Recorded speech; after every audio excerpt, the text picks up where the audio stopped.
everybody. I'm Elizabeth Hora. I'm public archaeologist at the Utah State Historic Preservation Office, and you have found yourself in week 2 of Utah's Archaeology and Historic Preservation Month.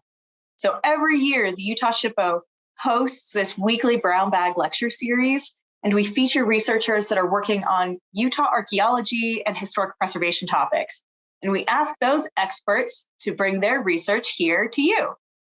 You can find a full back catalog of all of our brown bag lecture series, and you can sign up for our next Lev webinars at ushpo.utah.gov/AHP. So today I am delighted to reintroduce Lisa Michelle Church. She has given a couple of different presentations for this very same lecture series. The last one was before the pandemic, so we're doing it virtual now, and it's just a delight to see you again. Welcome back, Lisa Michelle. Great to be here. So Lisa Michelle has more than 30 years of public and private service as both an attorney and community activist. She presents a variety of scholarly and community groups on topics like handmade adobe brick homes, early 20th century apartment buildings, roadside motels, which is what I remember seeing her present on the first time, and so much more. So she's here today to talk about Vintage Signs of Utah. And this is because she has recently published a book on it. That's available through the King's English Bookshop in downtown Salt Lake. So her book, Vintage Signs of Utah, offers a fascinating tour through hundreds of vintage signs around the state. And we are going to jump right into that. Can't wait to share that with you. So without any further ado, take it away. Great. I need to see the slides. I can't see them. There we go. There we go. Okay. Well, welcome to Vintage Signs of Utah. It's so great to have you all here, and thanks for your interest. I like to start by saying, why signs? Why are signs important? Who wants to know about signs?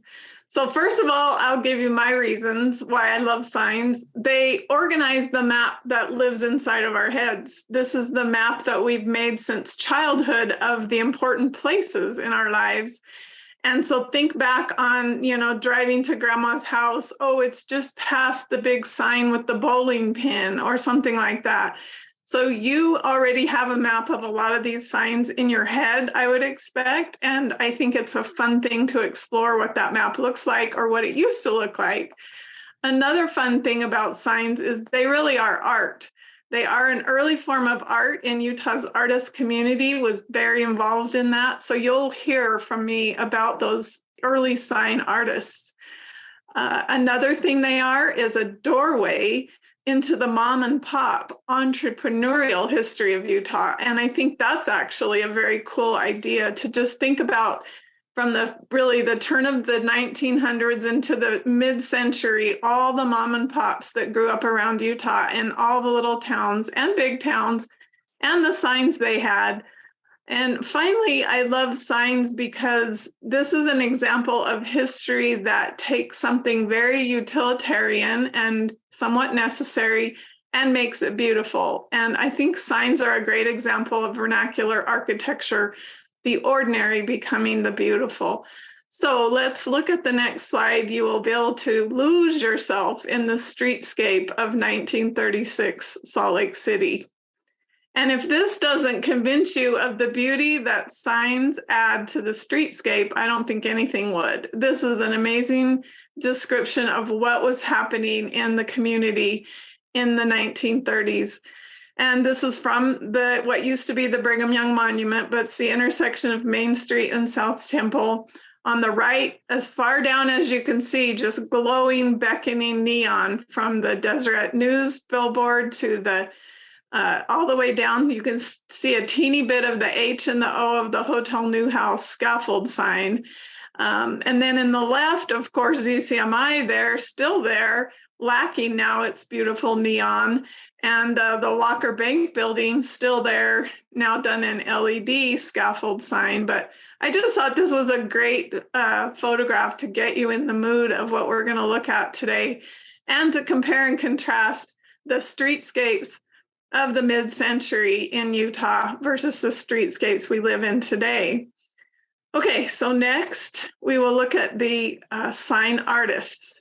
And I'd like to feature these two particular sign artists, but there were many of them from the time of pioneer settlement until the 1900s.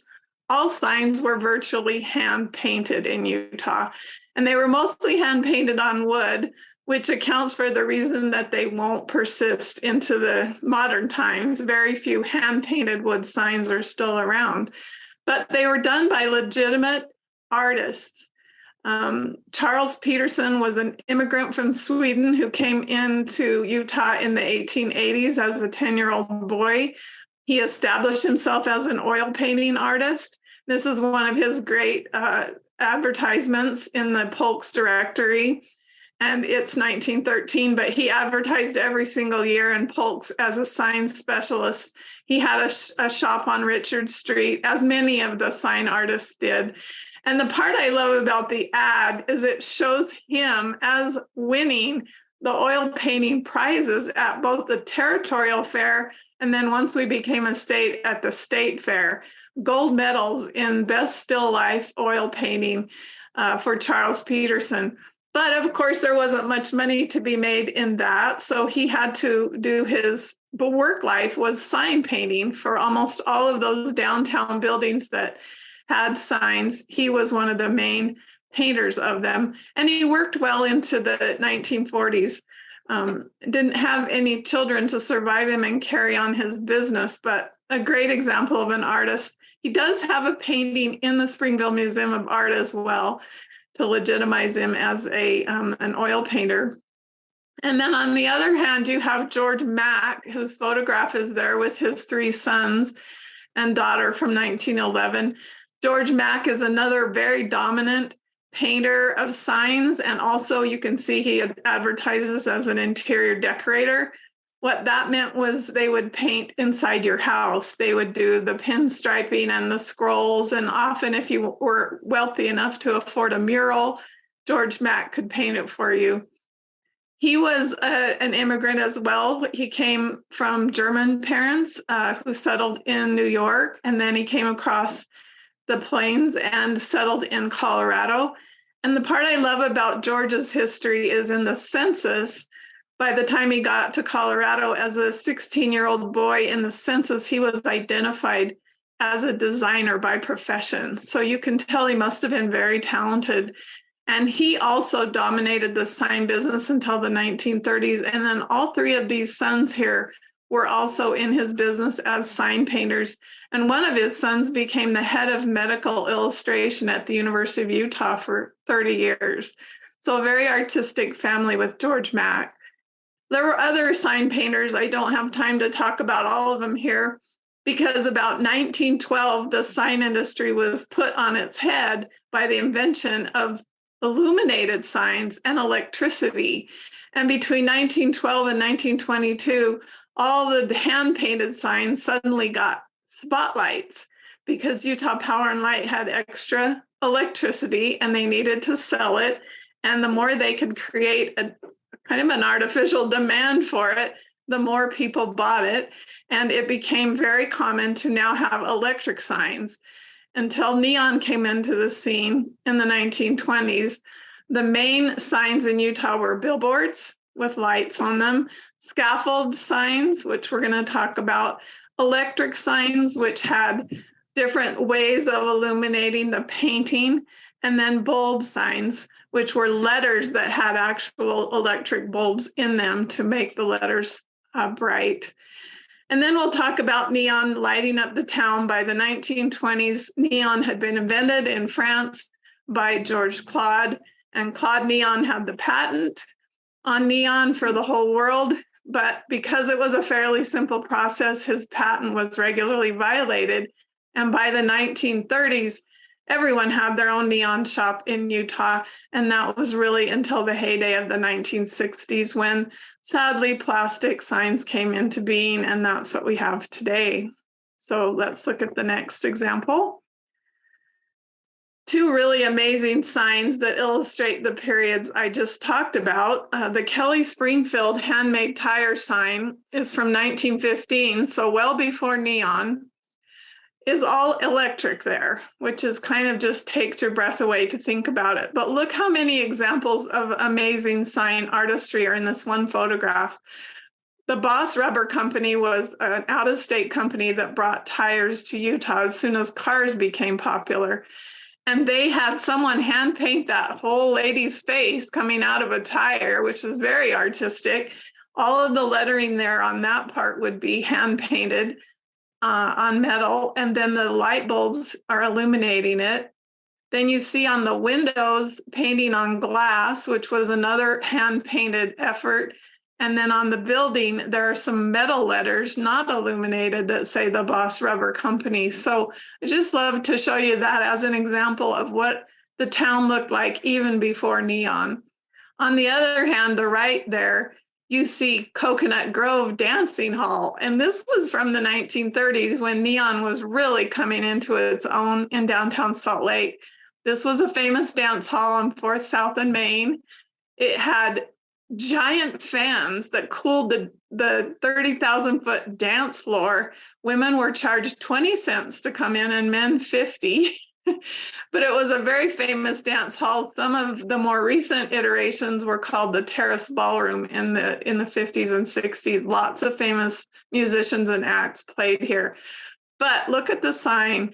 A lot of neon in that palm tree, the lettering, the cursive, the lettering on the building, and then you can see some hand painting, free 5, those kind of things are all from hand painting.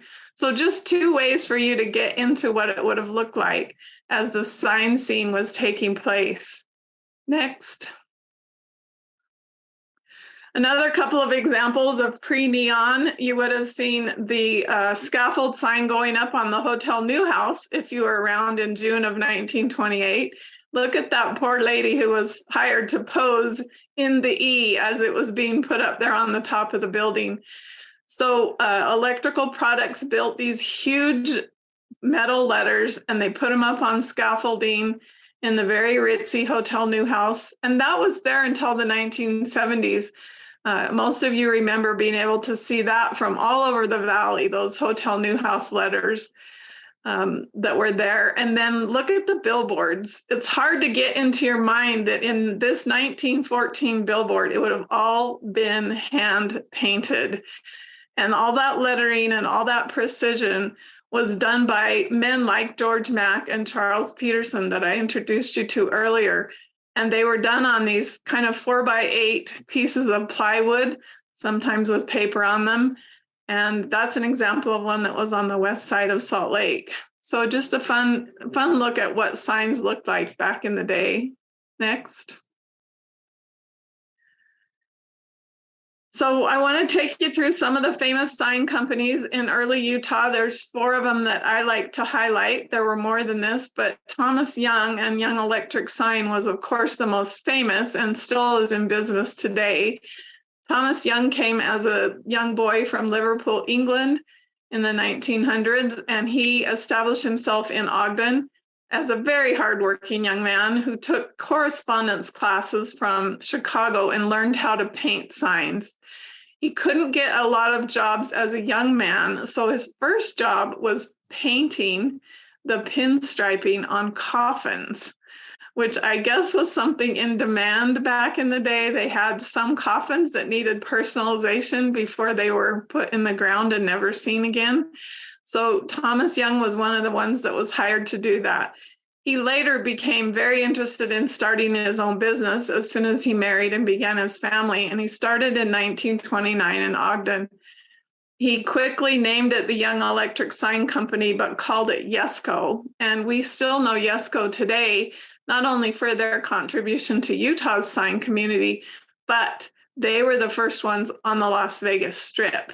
In 1932, 10 years into his career, Thomas Young built the first big, huge Boulder Club neon sign down on the Las Vegas Strip and went on to build almost all the famous Las Vegas Strip signs, including Vegas Vic.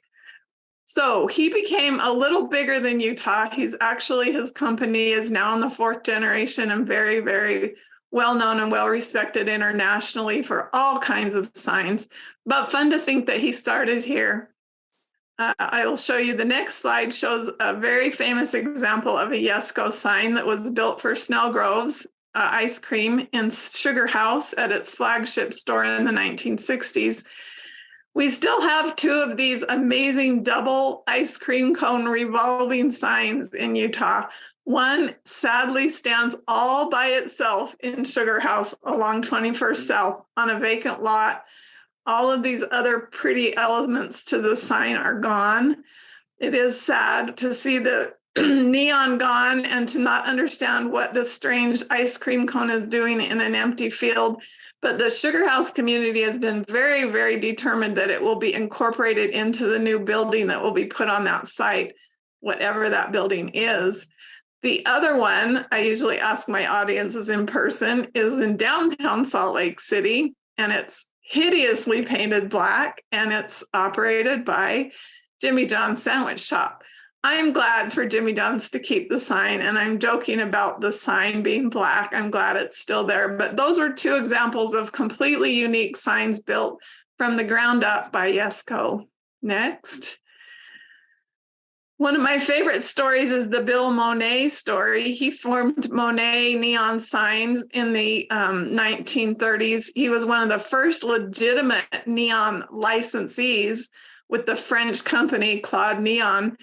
And look at the artistry of his own sign on his own building. This was on 2nd West in Salt Lake City. Love everything about this vernacular architecture. The painting on the window, very art modern. The curves, it says Bill Monet's, and then neon, and then sign company. He was a very successful sign engineer, made a lot of money during the Depression, which is a strange time to be profitable, but as soon as World War II started, Bill Monet shut up his shop, enlisted in the war, and never looked back. Some of his famous signs, I have examples on the next slide. A really beautiful Fred and Kelly's Barbecue that was on 10th South and State in Utah in Salt Lake. And look at the flames made out of neon there on the sign. This was, I understand, a really well-known hangout along State Street when people used to drag State. The thing I love about this is, of course, the styling is so unique for the 1930s, the rounded building, the rounded corners, the big upright pediment, and then the arches, all illuminated by neon in a really beautiful way. And then the next example from him is the Schramm Johnson Drugs. This is a great sign at the corner of 3rd South and Main in Salt Lake, showing every type of sign imaginable. Beyond the Monet neon there, you have painting on the building, which we now call ghost signs. You have painting on the windows. You have painting, all the hand-painted signs within the windows. And then you have more neon welcoming you down to their basement entrance. So a really fun picture of Monet's artistry. Next. One of the other companies that is still in business in the 5th generation today in Salt Lake is Brimley Neon, and you should check him out online. Leonard Brimley and his brother Harvey in 1930 decided to just drive to Chicago and see if they could find out what this neon stuff was all about. And they quickly bought a little bit of glass bending equipment and decided that they could set up a neon shop in Salt Lake City, drove back to Salt Lake and did it. And this was their first headquarters around 13th South, and still the same logo sign that David Brimley, their grandson, has on his building at 3rd West and about 11th South. So the cool thing about Brimley is, and he has a great quote. He says, David Brimley says, neon is like Aurora Borealis in a bottle. It is the most fun and the most design-intensive thing that you could be doing. And several of the sign companies have explained this to me, but I will talk a little bit about the technique of neon, because you have to know this to appreciate the artistry of some of the signs I'm going to show you. most of the designs are hand-drawn by the sign artists. And in the early days, they're hand-drawn with the help from the entrepreneur himself or herself. And then once they're drawn, they're enlarged on a wall and they're traced and framed up and polished. And then they have to bend hot tubes of glass, heat them up and bend them into the shapes of the actual letters that are drawn on that sign. And you don't get two chances. You have to do it right away when it's hot. And if you don't do that, you have to start over. So when you look at some of these signs and you see the enormous amount of cursive that's illuminated by neon, or the flames like I just showed you on the Monet sign, you can really be impressed with the artistry. Next. This is one of the famous Brimley signs, still up on Salt Lake at 3rd and 3000 South State. Built in 1954, an amazing illumination of the Salt Lake Church temple. Also, bulbs were a big part of any sign making in the mid-century, so I love that example. And then the arrow is always something that beckons you into the business. It's an original design. David Brimley's older relatives built the sign and he was able to restore it for the owner in 2016. And if you knock on the door, they will turn it on for you. Next.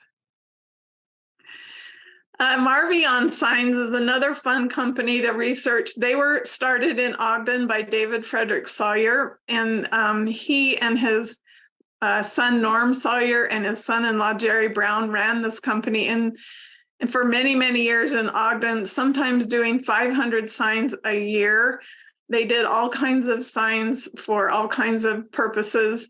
This welcome sign, which is still up on 18th and Washington in Ogden, was originally refurbished by them. And then in the next slide, you'll see one of the famous Union Station signs.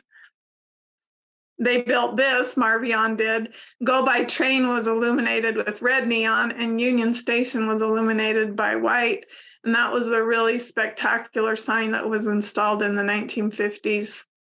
Marvion, as I said, was in business for many years and has a lot of signs that are still up to their credit. And then next.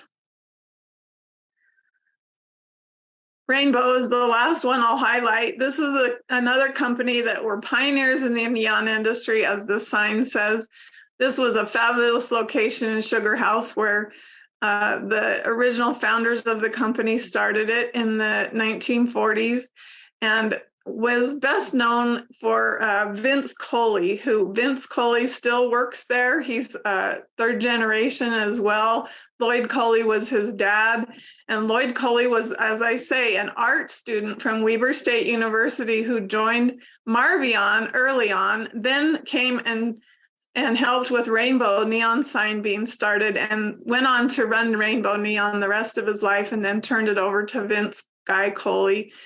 Look him up on the internet. He's still doing really amazing restorations of signs, as is David Brimley. And I have several examples in the next slides of Rainbow's amazing work. So look at these. On the left, you'll see the Stokes Berryman portrait shop, amazing glass block on that building. And then the actual signature of the man was recreated in neon bended glass. On the right, you can see West High Bakery had this enormous birthday cake. And then if you can see the beautiful cursive where Salt Lake City buys its birthday cakes. This bakery was started by the same family that runs Mrs. Backer's pastry shop today in Salt Lake. The original Backer group immigrated as German immigrants, and the dad had the West High Bakery, and then the son broke off and did Mrs. Backer's Bakery. I love this sign, and I'm sad it's gone. The next examples. You can see more work by Vince Coley and the group. The Snellgrows ice cream store with the carousel candies, and they actually built those carousel horses as part of the sign making. And then Vince tells me his dad built this guy on the flying carpet, and Vince helped him The carpet actually moved. This was up on Highland Drive. Those of you that I was talking about, you build a map in your head as a little kid. We're right by the carpet that flies in the air. Really great artistry there. And then one final rainbow neon sign. The original Arctic Circle, started by Don Carlos at 9th South, close to State Street. Again, love everything about this picture because it really epitomizes 1950 drive-in businesses, with the very common to have the neon on the underside of the roof, and then those incredible Arctic Circle letters that the Coleys put icing on in bended glass that was illuminated. So just gotta love that. And thank you to all those sign companies for the great history they contributed. So let's look at some actual signs that are still there. I always try and keep the signs documented. If they're going to be taken down, like the Coachman's one, I want to make sure we've all got it photographed. But this was at the height of Coachman's. Even though E was burnt out, it still had a great feel to it, a great mid-century feel. The Greek family that owned it. I couldn't help but take picture of "Come in, you will be pleasantly surprised." There's a huge story in that. But this sign is on its way out. The place has been sold by the third generation owners, and it'll be sad to see what happens to the sign. If anyone's a sign collector, this would be a great catch. And then I like to feature the Harmon Cafe in Salt Lake City because that was the very first Kentucky Fried Chicken. Pete Harmon, a local Utahn, collaborated with the Colonel, and they came up with Kentucky Fried Chicken, and Pete was the first franchisee. And the fun thing about this is that Marvion, who I told you about, they were able to sit with Pete Harmon and figure out what would be a great way to tell the customer what was coming out of this place. And just like I said, there was this collaboration between the owners and the sign people, and they said, well, we put the chicken in a bucket. And the Marvion guy said, well, how about we build a huge bucket and we paint it red and we make it rotate, and that will be a really great sign for your business. And of course, that is still in use today. So how cool is that? Next, we have Our Shells Cafe. That was the sign still up in Beaver, and please go in and patronize them. I love the mid-century styling of it. It's one that Yesco and Brimley both had something to do with over the years.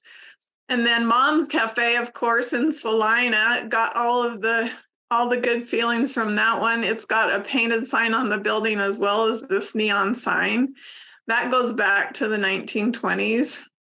Next.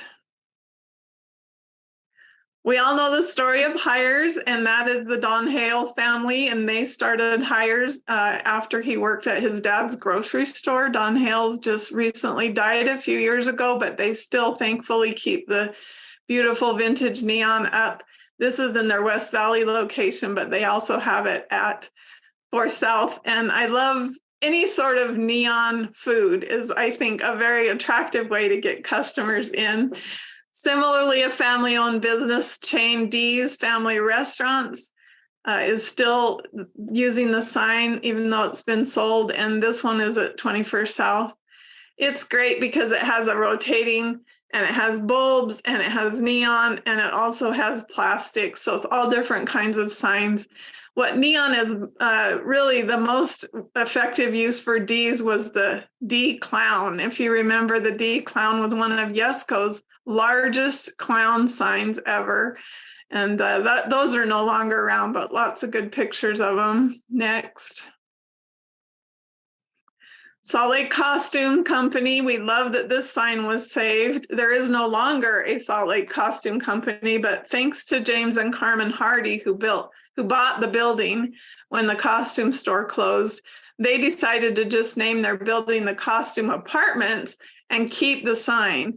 And that meant a lot to Vince Coley and his family, because Vince Coley's dad, Lloyd, at Rainbow Neon had built this originally in the 1950s, as he did many of the Sugar House famous signs. And so the intricacy of the neon horse, even down to his hooves being outlined in neon, and then the knight with his helmet, and of course the lettering, all of that was restored by Vince Coley and, supported by the Hardys as they refurnished this building. And we were able to restore this sign in 2016, and please enjoy it.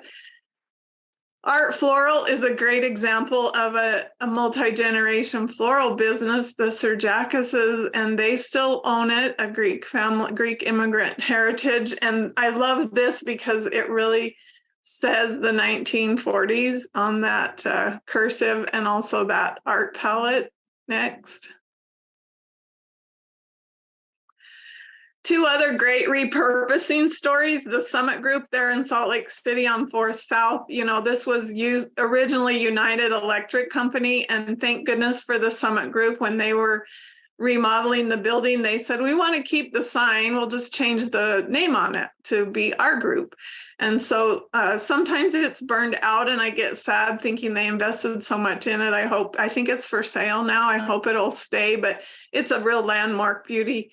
And then in St. George, there is no Dixie photo shop, but there is this fabulous sign on this fabulous old building. And these two signs, you can tell, are one of a kind. Both originally had neon, but the top one still does. The top one came from Odegaard's photo shop, and the bottom one came from Dixie photo shop. And the Tom Durant family put them together in this great location and kept them and still have them up. And I hope that they will stay, because I think they really add a lot to the streetscape on Tabernacle in St. George. Next. As I mentioned, Mrs. Backers was from the immigrant family in the 1920s that came here. They were a Backer family in Germany, which means baker. They had worked in baking for 800 years, many, many generations of bakers. And this is a testament to amazing baking, because if you go and patronize them, you will agree that they know what they're doing. I love their sign. I love the pink. I love the different fonts. I love the little insignia, the crown, and the way it just glows and welcomes you out of South Temple in that location for more than 50 years. It's really an institution in our community, and thanks to the Backers for keeping it going. I found this Logan storefront, A.H. Palmer and Sons. Again, another mom and pop where the Palmers kept it in business year after year, decade after decade, through many generations. And this is the quintessential storefront design from the 1900s, with the window up front, kind of the arcade series of windows above the plate glass, and then the recessed door where they allowed people to come and be out of the weather while they looked in the window, so they would get intrigued and come in. And then just love everything about that art moderne rounded front of the building, and all of it in neon, as you can see. Still there, still in business, I hope. Next. Couple of theater signs. You can't do anything with neon without talking about theater signs. They're very much a part of the neon sign history in the world. The Murray Theater is still saved and still working in Murray, Utah on State Street. And then the Ritz, which is not still working, but the family that owns them also owns the drive-in in Tooele. And this is a fabulous, beautiful detail of, as very common, a theater facade that has a marquee on both sides. And they designed it with the Ritz name and lettering. It's the Ritz building in Tooele. Drive by that on Main Street if you are in Tooele. But patronize their Motorview Drive-In, which I'm really thankful that they've kept this sign in place. Next. The Villa may be the most famous theater in Utah, and this one, again, the theater is long closed, but thanks to Adib's Rug Gallery, they kept it open. They kept it for a rug gallery. They didn't change the building too much, and they left the sign in place, and I'm very grateful for that. The Villa Theater was one of the most well-known theaters in the country, really. It had a lot of first-run movies. This was really, really popular. It was the largest indoor theater there. And I'm really grateful for the example it shows of neon and of bulb lighting, and then the amazing channel lettering, which is built out of metal, the V and the I and the LLA. And that's all very typical of the mid-century. Thank you. Next.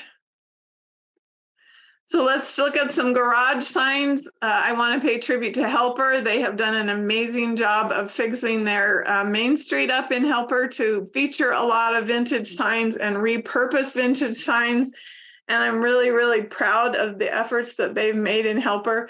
Western Arto is an example of that. It's actually an Airbnb you can rent out and sleep in, but they kept the original storefront and refurbished the sign.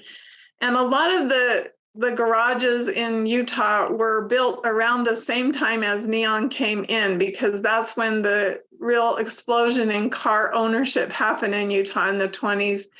And so it's really fun to see what they did with them. The Stark Steering and the Stark Complete Automotive is in Sugar House. This is a great story of a mom and pop. Burl Stark came back from World War II, served our country honorably, wanted to start his own company, put up this garage in Sugar House there on 11th East, and designed this sign with the rainbow neon people. You can see it's a little bit homegrown, but really amazing how much he got on there in neon, wheel, align, motor tune-up, and then great colors for the mid-century. And kudos to the owners of the building that now have it. Burl Stark was in business for 45 years, but after he closed, the owners left the sign and they paid Vince Coley at Rainbow to restore it. And the Sugar House community has really celebrated this, still in business here, and we're loving that it's still part of the streetscape. Next.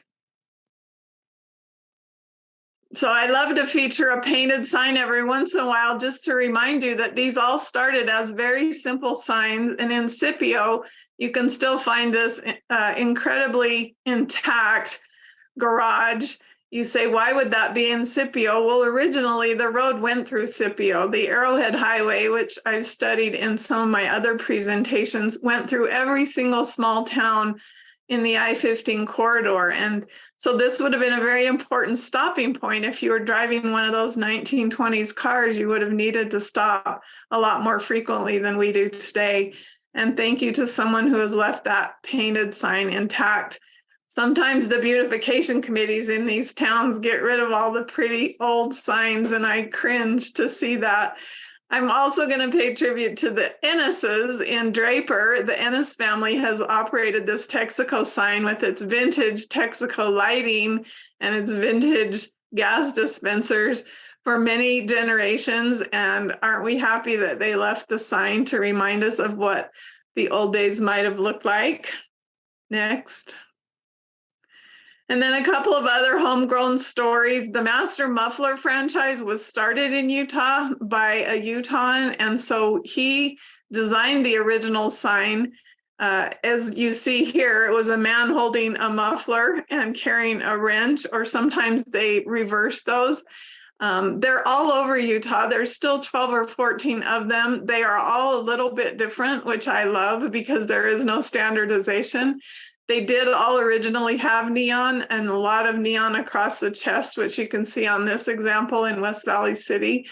But I'm really proud of the uniqueness of this sign, and really happy that it's been protected by a lot of entrepreneurs who continue to operate muffler shops in Utah. The New Era Garage, most of us see this as we get off the freeway in Salt Lake City, and it's a great story of a gentleman that started his own garage shop right after the war and really operated it until almost the 2000s. And thank goodness that the people that operate it now, I think it looks like a custom car shop, not a garage anymore, but they have left the sign up for all of us to enjoy. Next. So I have a little section in my book of all the various signs, because sometimes there's just funny things that stand out to me as one-of-a-kind signs that you would never see in any other place. And so where else would we have a whole vacuum made out of neon but Midvale, Utah? And don't hesitate to patronize them, because they have kept that sign up and lit for decades. Glenn's Keys is a famous sign that's been on State Street in Salt Lake. Glenn Hickenlooper, who started Glenn's Key Lock and Safe many years ago in the turn of the century, the 1900s, he was known as the #1 world safe cracker for several years in a row. That was a contest that you had if you were in this business. You would go and compete to see who could crack the safe fastest, and Glenn Hickenlooper held the title. His sons and he actually designed this large yellow key out of fiberglass.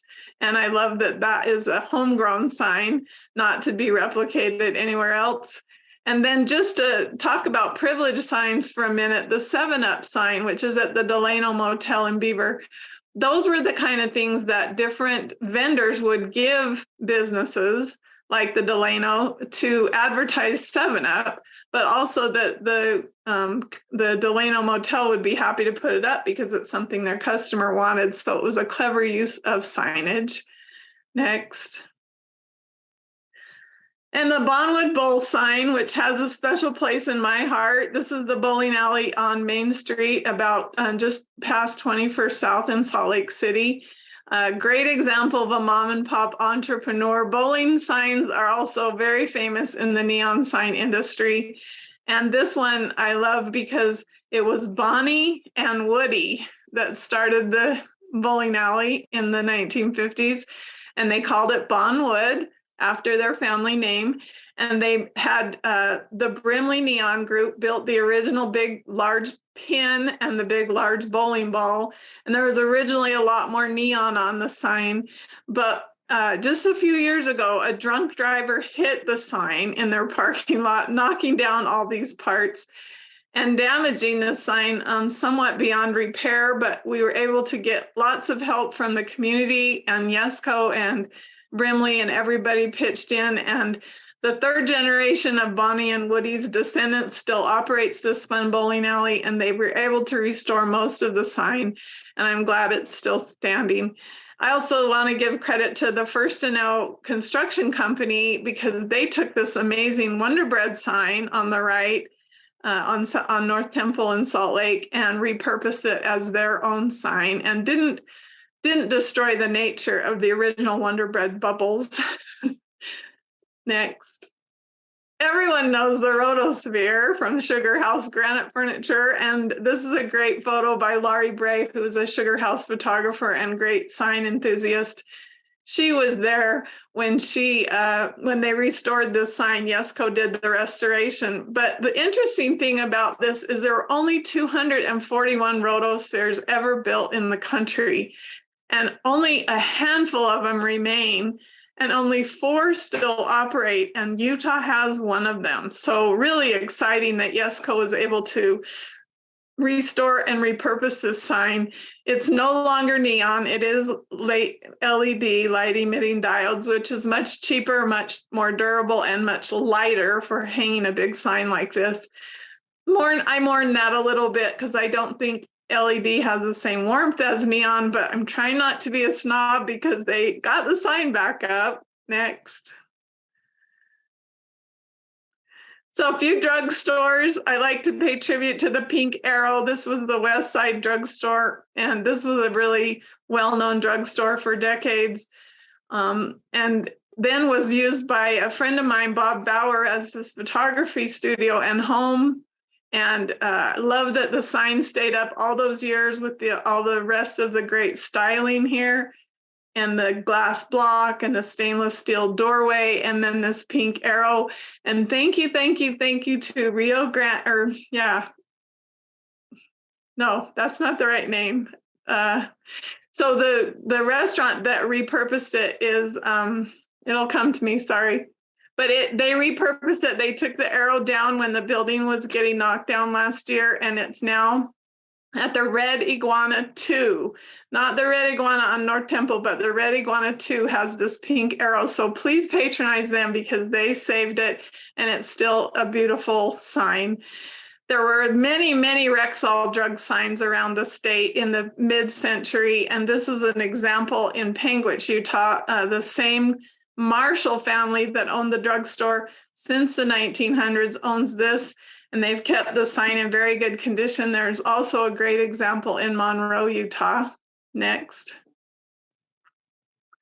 I love the U Pharmacy sign. This is one of those multi-dimensional two faces, lots of neon. Doesn't always work, but I still am happy they've kept the sign up. Next. And so we'll just finish off with a few ghost signs and a few motel signs, and then I'll try and leave some time for questions. So these ghost signs are building signs that were hand painted by people that hung on ropes and painted them with lead paint. They were called wall dogs, and they were very brave men and women. Sometimes they get revealed, as this Bissinger one did, by a building getting knocked down. Sometimes they're repurposed, as the New Grand one was, and it is still repainted even today. Next. Next slide. There you go. Sweets, chocolates. You can see these still all over Utah. This one is in Panguitch, but there are several in other cities. It was a beautiful hand-painted sign, and then it has been redated. And also the fact that it has survived in this alleyway for 100 years is really amazing. Sweets is still in business, still a Salt Lake candy company that sells from Alaska to Australia, all over the world. Next. I love the ghost signs too. They're one of my favorites. They're always such a cool surprise to go around the corner and see a ghost sign. Boyer's Radio and TV, thanks to George's Salvage for leaving this one up. Boyer was an actual great guy who did know a lot about radios and TVs back when they needed to be serviced. And so he had his business right there by Liberty Park in Salt Lake City. The George's Hat Shop, that was George Lennis. He was an immigrant from Greece who came to work in the mines in Carbon County. Didn't like it so much, decided to open a hat shop in Salt Lake City. This one is on 4th South, or on State Street at 4th South, but it's underneath a sign for the Jackalope Lounge. And one day I was driving by during the pandemic, and the Jackalope had taken down their sign to repaint it. And I saw this, and I quickly got out of my car and took the picture so we wouldn't miss this beautiful ghostie that's still hiding on the building somewhere. Next. And so a few motels, Ace Motel in Parowan, the great, epitome of motel signs with the arrow and the bulbs. Blue Pine Motel in Panguitch, owned by my husband's family since the 1900s. I'm glad it's still in business. Next. Sleepy Lagoon Motel, long ago, a fire put them out of business, but get off the highway at Beaver and drive through town and see the sign in all its glory. It was an incredible amount of work to design that sign with the neon pond or lagoon. And then the Rio Grande Hotel, still there, used for transitional housing, but right there by the Rio Grande Station, and was built by the original train company when the Rio Grande Station was built. Next. And I finished with one of my favorites, the Sands Motel in St. George. Just really a great sign for all sorts of reasons. It had the first swim pool in St. George, or swimming pool. They got cheap on the letters. Thank you to the family that owns this. They are a motel family who raised their kids here and worked in it. And the guy told me, my daughter's a doctor, my son's a lawyer, and we were able to do all that because we ran this motel. And he's committed to keeping the sign up, even though it's very expensive. And of course, I just love it, and I take pictures of it everywhere I go. So that gives you a good tour around the state of a whole lot of beautiful signs, a lot more in my book. Let's go to the last slide. So I just want to thank all the people I was able to interview and all the businesses I was able to talk to, and especially the King's English for carrying my book. It's been really fun to do this. I'm hoping to do volume 2 in the next year or so.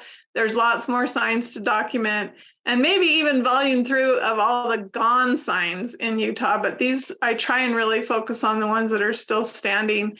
And so we can just leave up a really pretty picture of Salt Lake again? The last slide. This just shows you where I started and where I'm ending, is just how much interest and how much beauty comes from looking at these signs on a streetscape and looking at all the businesses that are behind them. I want to just kind of encourage you, as people who are interested in this, to notice the signs in your own lives. Thank you very much.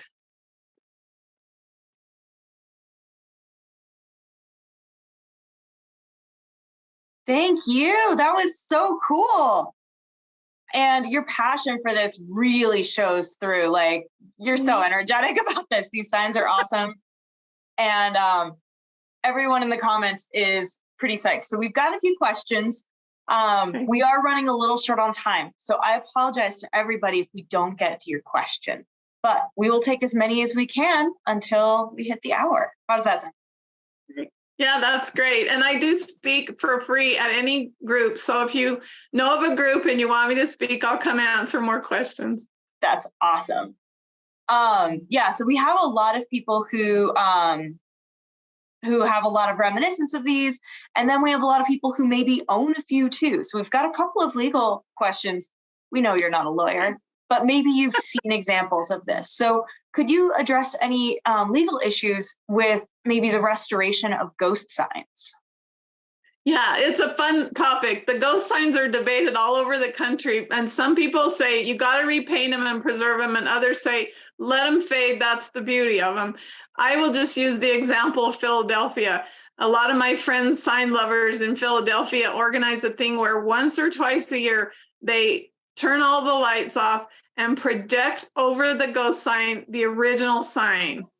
And so people drive all around the town and look at the signs in their original iteration. So it could go either way. It's really cool. Someone else, and I've lost it in the chat, so I apologize. And if this is your question and I've misunderstood it, please put it in the Q&A section. But someone has, I think it was Wrigley chewing gum, like one of their original signs. They would love to be able to do something with it, but they're concerned about copyright laws. And from what I recall seeing in the question, they've not really gotten a response back from this company. Do you think that they are okay to be restoring it? We see that some other companies, some other individuals have been able to repurpose these signs. Is that okay? Yeah, it's definitely possible. I can't give you the legal advice on it, but I do know that for most companies, they consider it an honor that you as a sign collector will repurpose and display their signs. So I haven't really been familiar with any big legal troubles. I know you could make a case for it, but most people are just so happy that their company is honored that way. Yeah. So again, we're not giving out legal advice here. We're giving out experiential examples. But right. Yeah, I mean, I would love to see that. Oh, Paul Larson, he did put it in the Q&A now. So yeah, I think we did capture the spirit of this question, and I'm sorry that you're not getting a response from Wrigley's, Paul. Sorry about that. Well, I've written lots of people and said, can I buy this sign before you tear it down? And I never get responses, or I get really rude responses like, we're not going to let you buy it. There are a lot of collectors that buy signs. We lost Dixie Palm sign last year, and the company that had it, I said, I would raise money and I would try and preserve it. And he's like, I'm being paid $40,000 by a private collector to put it in his garage. So I don't think you're going to be able to raise that kind of money. And I was like, oh, okay. Wow. So there's a very big business in it. And I wish cities would get together and repurpose like the Sleepy Lagoon in the city park at Beaver. That would tell a story of the tourism in Beaver history. Plus it would leave the sign in kind of an art installation. Yeah, there was someone else who just had a fond remembrance of that Sleepy Lagoon sign. You know, it really does mean a lot to communities and visitors alike. Rick Matthews says it seems like Salt Lake might have a law regarding ghost signs, or like, I would assume it's an ordinance. So yeah, there is an ordinance. There's been a lot of controversy. If you paint over them, you can't restore them. But like Danes, if you look at the Danes sign on Main Street, it's been painted over many, many times. The Dr. Pierce sign up by Logan on that barn has been painted over. Those are all in my book. And I do tell stories about the restoration versus not restoration. I love that Dr. Pierce's sign. It's hilarious. Yeah.